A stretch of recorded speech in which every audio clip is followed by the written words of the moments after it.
wanted to tell you a story about my own experience. So when I was single and sort of rediscovering who I was attracted to and what I wanted and what was my gut telling me, what was my heart telling me, what was truth, what was alignment.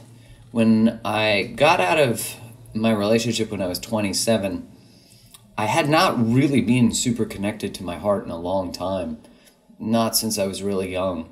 And I think it's important that we recognize that we often will wake up to the fact that we have been living our life to make other people happy versus living our life for ourselves.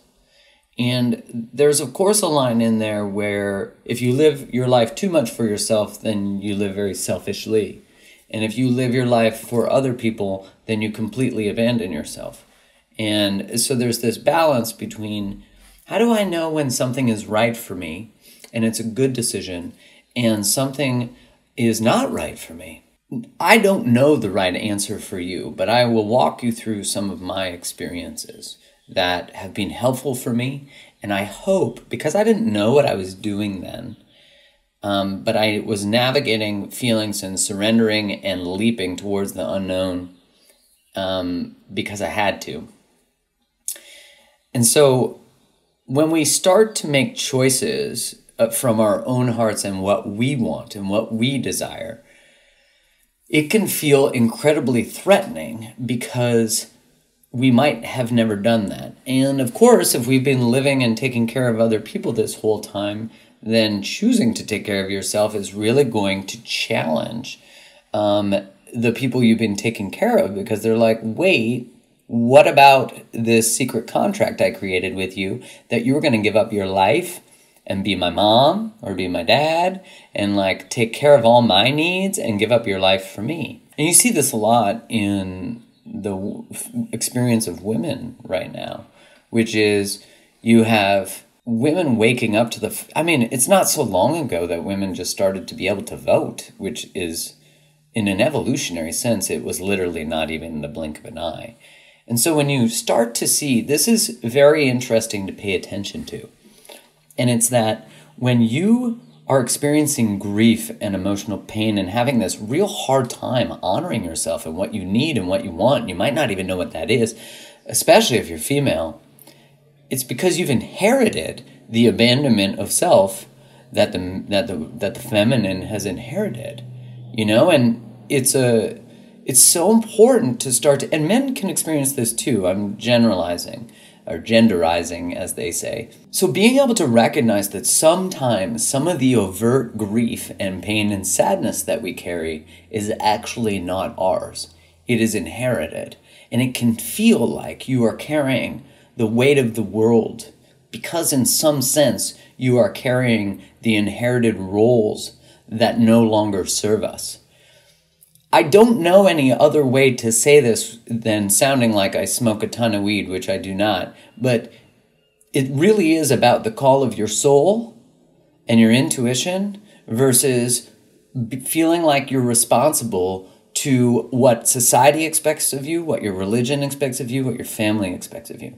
And so there is a battle that is waging between those two things, between what you know is your truth, which is the loudest voice in the world, versus what is an inherited truth, which is not the same. There's truths that we know, like kindness, like unconditional love. And then there's what we call love, which is conditional, and if you behave this way, then you go to heaven, and if you behave this way, you go to hell. Those are shared agreements and truths that are not actually deeper truths.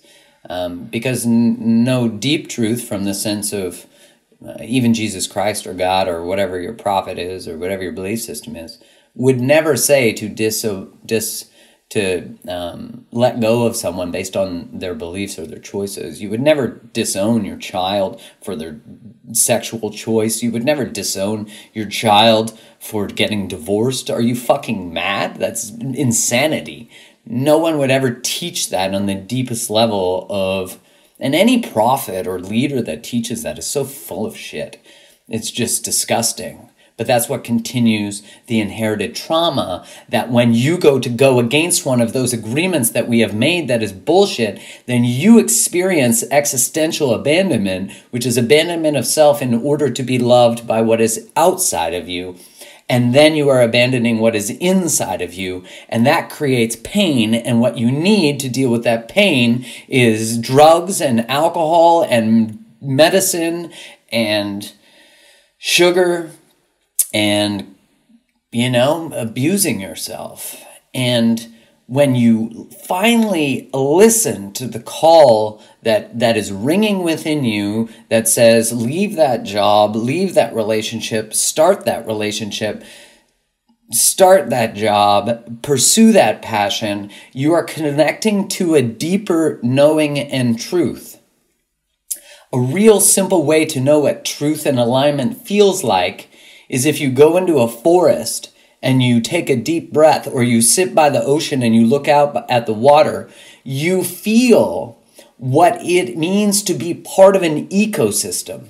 You feel what it means to be part of the environment. You feel what it means to be part of nature. And when you take that feeling and you make that the benchmark of how you choose your life, which doesn't mean that you're going to be avoiding conflict. Most people get so triggered by this message because they go, but you can't just have life easy. It's not all about just looking for fun. And it's not, because sometimes truth also means leading you to challenges, which means staying and fighting for something that is hard and really actually going towards a passion and a purpose that is a challenge. But the difference is that the choice to do it is easy, but the deeper fear is challenging to go against. And what I mean by that is, simply put, it could be that that leaving a job or a relationship is crazy, but there's a deeper knowing that you're going to be held. And when you are in that, when you take that feeling that you get looking at the ocean, and you take the feeling that you get when you're in a forest, and you make that what you're pursuing within the way you make decisions in your life, you start to connect back to the truer part of you that was abandoned when you were born into a system that has shared agreements that are not deeper truths, like the ones that I gave before. Where I'm going with this is that I remember when I was dating, I would go on a date with someone. I remember I was seeing this girl who was a tremendous girl. She was fantastic. And I was not. I was in the midst of figuring my shit out, and she was really just a really wonderful human. But there was some part of this that I could just not commit to her. I just couldn't, and I didn't know why, but I had a gut, like my stomach would get sick. And I was talking to my friend, and he said to me, maybe you should try to do things differently. Like you always follow your gut, and your gut says don't enter this relationship, but you've dated some really wonderful women that you never give a chance to. And I was like, well, dating them is sort of giving them the chance, isn't it? And they give me a chance. It sounds like I'm like giving them a chance, and they're waiting for me to choose. That's not true. They're giving me a chance, and I'm giving them a chance. And both of us are. That's what dating is really for, is to figure out if you're a good fit. So I'm seeing her, and I'm like, I don't know, I can't do this. And so I talked to him, and I'm like, you know what? Maybe he's right. I'm going to try something different. So I call her up, and I'm like, listen, I'm ready to try this out. I don't know what that means. My stomach's a little wary. I was transparent about it. But you're such a wonderful person, and I'm just going to see, I would like to see where this goes. Well, man, that week, my stomach was off. It just wasn't right. It just wasn't.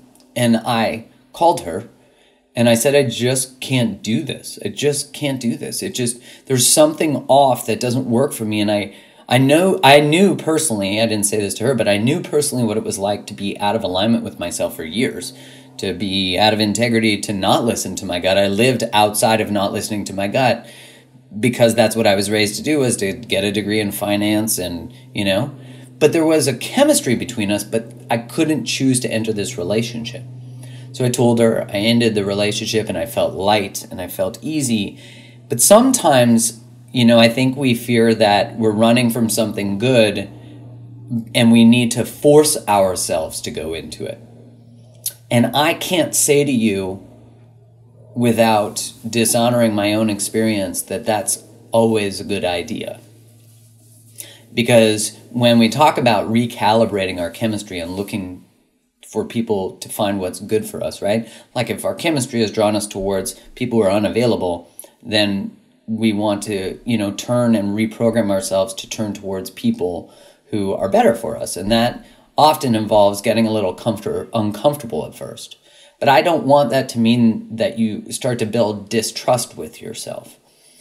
And I know that I needed to not enter that relationship, and I didn't, and I felt lighter, and it brought me to today, right? So I know that it was the right choice.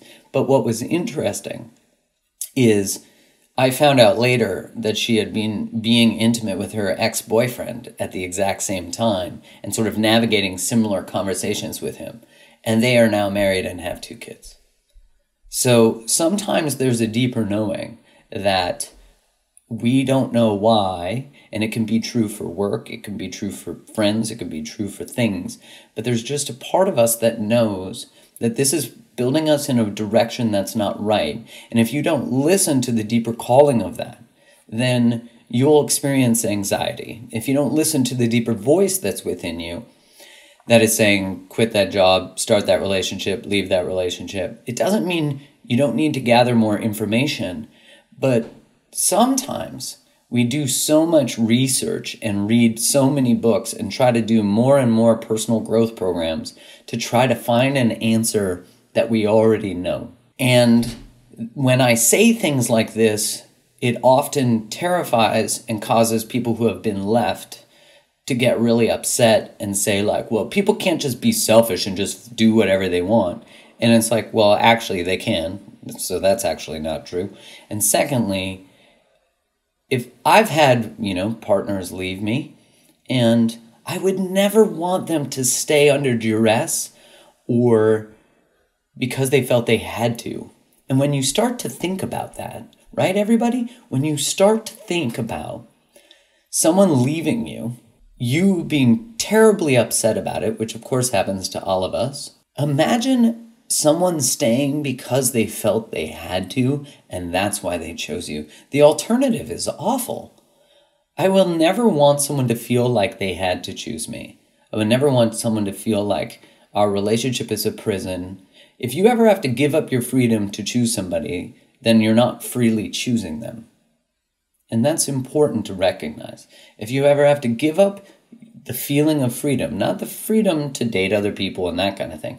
I mean the freedom to be who you are. If you have to give that up, then you have lost. Then you've left a relationship with yourself to enter a relationship with someone else.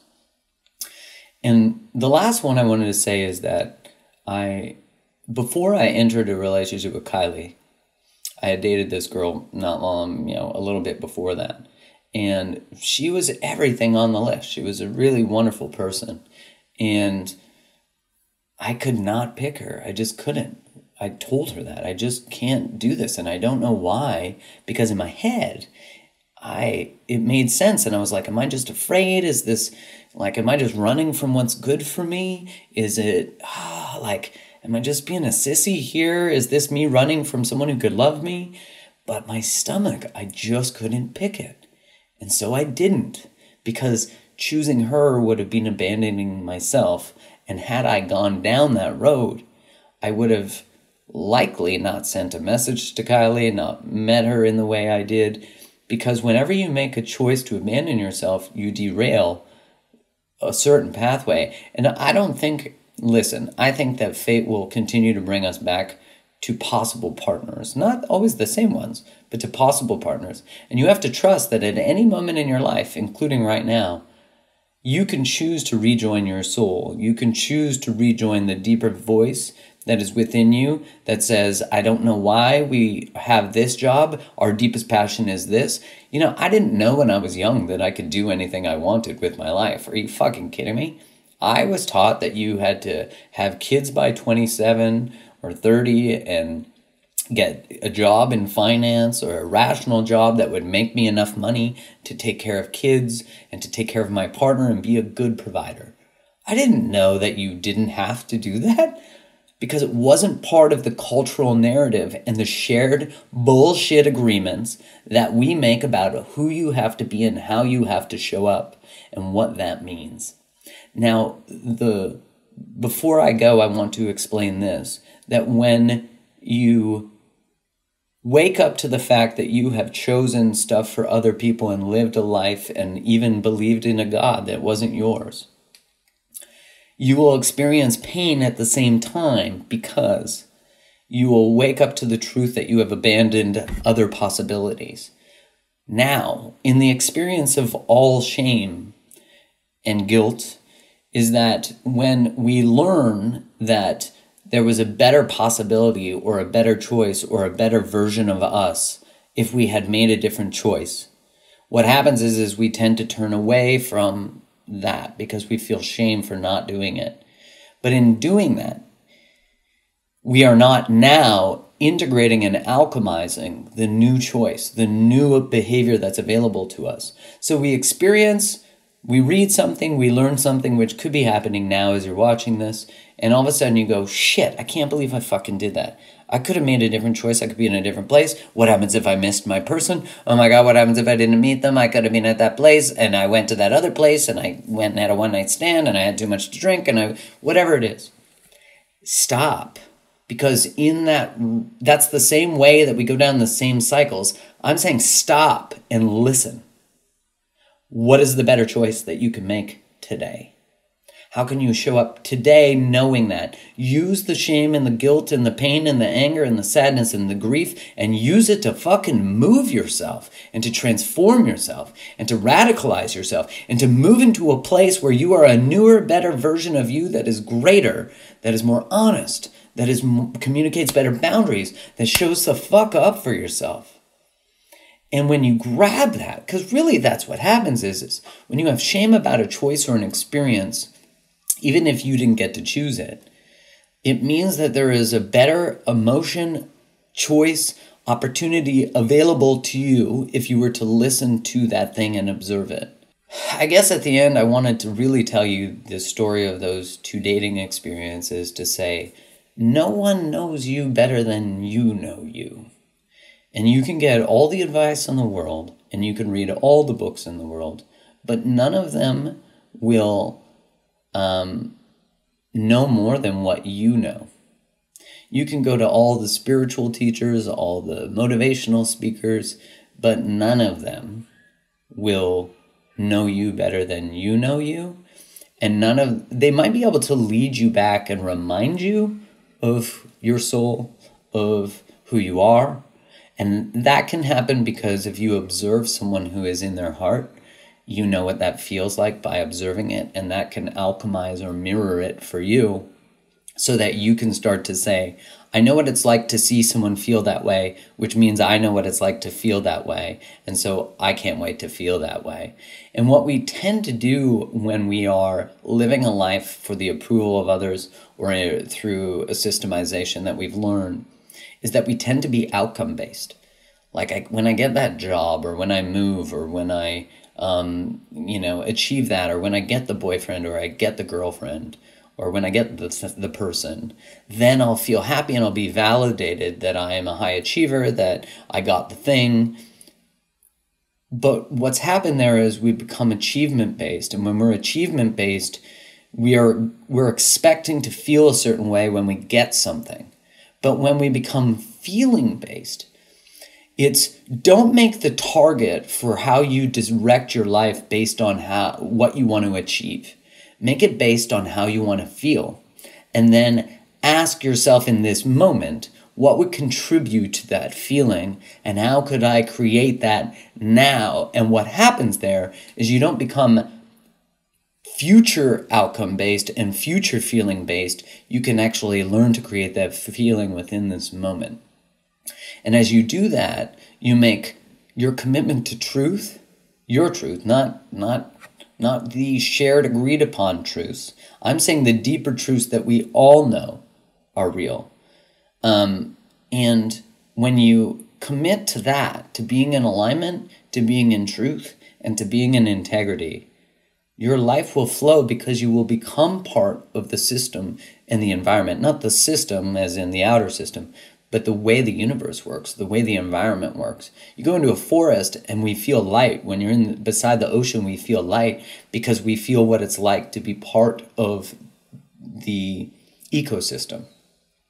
But when we try to swim upstream, or we try to go against the way nature works, we know what it feels like to try to push a big rock up a big hill, or try to force a relationship, or force a career, or force a job. It's when you do that, you recognize what it's like to not trust, to not surrender, and that's what it's like to not live in your heart and in your soul.